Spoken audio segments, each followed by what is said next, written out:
Assalamualaikum warahmatullahi wabarakatuh. Nama saya Nur Hazirah Qurratu Aini binti Muhammad Haziri, nombor matrik 1200780.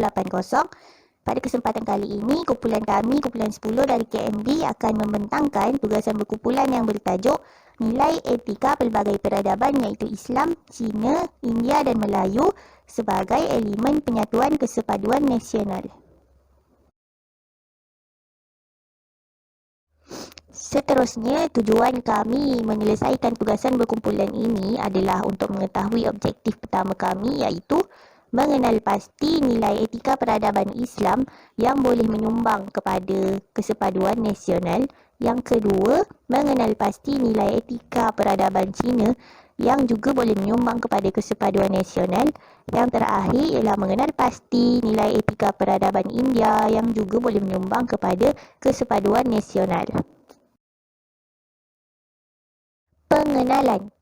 Etika berasal daripada perkataan Greek iaitu ethos yang bererti perangai atau kepribadian. Ia juga adalah suatu dasar akhlak, adat, tingkah laku atau kesusilaan. Menurut Kamus Dewan Edisi ketiga pula, etika bermaksud ilmu berkaitan prinsip akhlak atau moral yang menjadi pegangan seseorang individu ataupun sesuatu kumpulan. Ia juga melibatkan tanggungjawab dan akibat tingkah laku seseorang atau profesion terhadap masyarakat. Menurut Ibnu Khaldun pula, perpaduan bermaksud penyatuan dan darjah serta penyatuan yang dipamerkan sesebuah masyarakat ataupun kumpulan dan jiran mereka. Kesepaduan pula ialah sesuatu perkara yang ingin dicapai melalui perpaduan.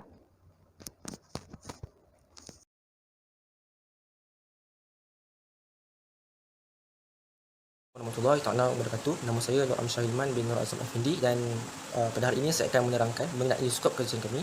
Jadi kajian kami ini memfokuskan mengenai nilai etika peradaban Melayu dan Islam, peradaban Cina dan juga peradaban India yang menjadi nilai elemen penyatu kesepaduan nasional. Okey, untuk peradaban Melayu, nilai yang dipraktikkan oleh masyarakat Melayu ini adalah sinonim dengan prinsip yang dilaksanakan dalam agama Islam. Hal ini disebabkan oleh para pedagang yang muncul di Tanah Melaka. Mereka bukan sahaja pedagang tapi mereka menyebarkan agama Islam. Oleh itu agama Islam ni menjadi semakin pesat di Tanah Melaka dan akhirnya menjadi satu imej negara kita yang menjadi imej yang menjadi negara Islam pada hari ini.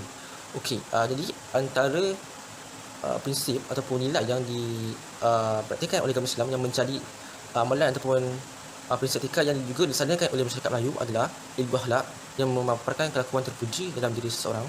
Keharmonian dalam agama Islam yang menerangkan bahawa agama Islam ini sangat mementingkan persefahaman dan toleransi antara masyarakat tetapi membenci peperangan dan juga pemusuhan antara suku Melayu. Dan yang ketiga iaitu sebuah agama keadilan. Islam ini sangat mementingkan kesejahteraan masyarakat tu tanpa mengira bangsa, agama, warna kulit dan sebagainya.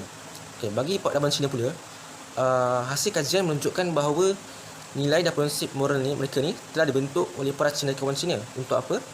Untuk menyelesaikan masalah dan peperangan yang sering berlaku dalam masyarakat mereka. Oleh itu, ahli-ahli falsafah Cina ni telah mewujudkan dua konsep falsafah yang berkesan iaitu Confucianism dan Taoism yang menjadi garis panduan dalam pembinaan prinsip moral yang berkesan.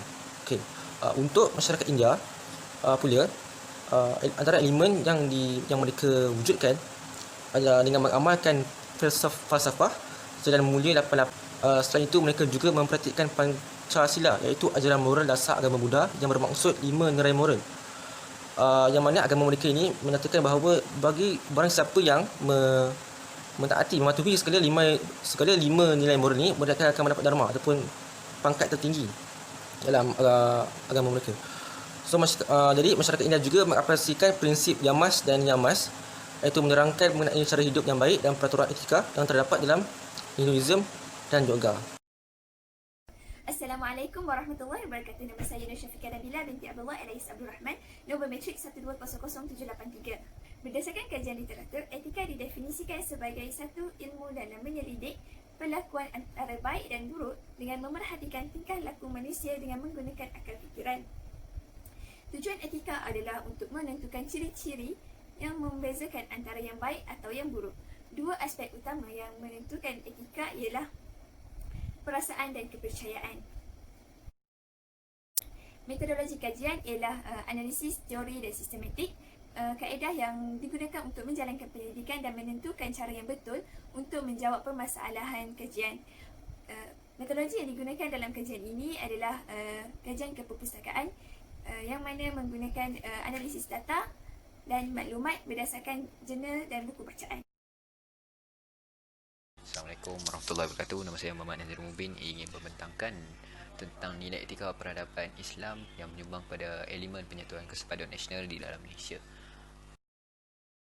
Pertama adalah Islam telah mengajar ilmu akhlak, iaitu akhlak ni berasal daripada perkataan Arab yang bermaksud berkhuluq dan juga yang bermaksud dari maksudnya iaitu perilaku seseorang, dan dari segi istilah berdasarkan Imam Nawawi iaitu satu sifat yang tertanam dalam jiwa yang daripadanya timbul perbuatan dengan mudah tanpa memerlukan pertimbangan terlebih dahulu. Yang kedua adalah keharmonian dalam Islam. Islam juga mengajar kita untuk saling bermuafakat antara satu sama lain. Dengan itu kita akan dapat mengikatkan saling menghormati antara satu sama lain jika terdapat keharmonian. Islam juga mengajar berbagai-bagai ilmu tentang merapatkan hubungan keharmonian antara satu sama lain, iaitu ilmu ta'aruf, iaitu saling kenalan, ilmu tafahum, saling memahami, ilmu ta'awun, saling bekerjasama, ilmu ukhwah, iaitu persaudaraan, ilmu mahabbah, iaitu ilmu kasih sayang, dan ilmu tadamun, saling menjamin. Yang ketiga adalah sifat keadilan yang dilahirkan di dalam Islam. Dengan ini, Islam telah melahirkan sifat keadilan, iaitu memberi hak semerata kepada orang Islam, orang bukan Islam. Contohnya pada zaman Rasulullah di Madinah, penduduk Yahudi juga boleh, penduduk kafir juga boleh menetap di Madinah dan mendapat kebebasan dan kemerdekaan seperti apa yang mereka dapat lah. Jadi, bila keadilan wujud, ada kebebasan beragama. Kebebasan beragama ni bermaksud agama lain juga boleh diteruskan dengan fahaman masing-masing. Maksudnya seperti di Malaysia, orang Cina juga boleh meneruskan fahaman Cina tanpa diganggu oleh orang Islam sebagai majoriti. Yang kedua adalah mempunyai sikap toleransi bila antara satu sama lain. Yang ketiga adalah lebih bersifat terbuka, iaitu orang Islam juga sedia menerima pendapat daripada orang-orang bukan Islam untuk memperbaiki cacat celah yang ada antara satu sama lain. Terima kasih. Nama saya Rafika binti Rozali, nombor matrik 1202807. Saya akan membentangkan tajuk fatwa iaitu mengenal pasti nilai etika dalam peradaban Cina sebagai elemen penyatuan kesepaduan nasional. Menurut kajian, nilai etika dalam peradaban Cina kebanyakannya dipengaruhi oleh falsafah-falsafah Cina terdahulu seperti falsafah Konfusianisme, falsafah Taoisme, falsafah Buddhisme dan banyak lagi. Falsafah ini mula wujud apabila berlakunya peningkatan masalah sosial pada zaman Chun Qiu dan juga zaman Chen Ko. Masyarakat Cina tidak hanya berpegang kepada satu falsafah sahaja, tetapi mereka bebas untuk memilih mengikut kesesuaian keadaan dan hak kepentingan masing-masing. Tetapi dengan syarat mestilah menjurus kepada kebaikan dan keharmonian sejagat. Antara falsafah yang banyak menyumbang kepada nilai etika dalam peradaban Cina adalah falsafah Konfusianisme. Falsafah Konfusianisme telah diasaskan oleh Konfusius. Terdapat beberapa konsep nilai moral yang boleh dijadikan nilai universal ditekankan dalam ajaran Konfusius, dan antara yang utama adalah konsep Ren dan konsep Li. Konsep Ren mengajarkan tentang nilai kasih sayang dan berperi kemanusiaan sesama manusia, manakala konsep Li mengajarkan tentang nilai kesusilaan dan kesopanan dalam tingkah laku atau percakapan. Kedua-dua konsep ini mengajarkan tentang nilai etika yang wajib diterapkan dalam diri setiap manusia, bahkan boleh diikuti oleh peradaban-peradaban lain.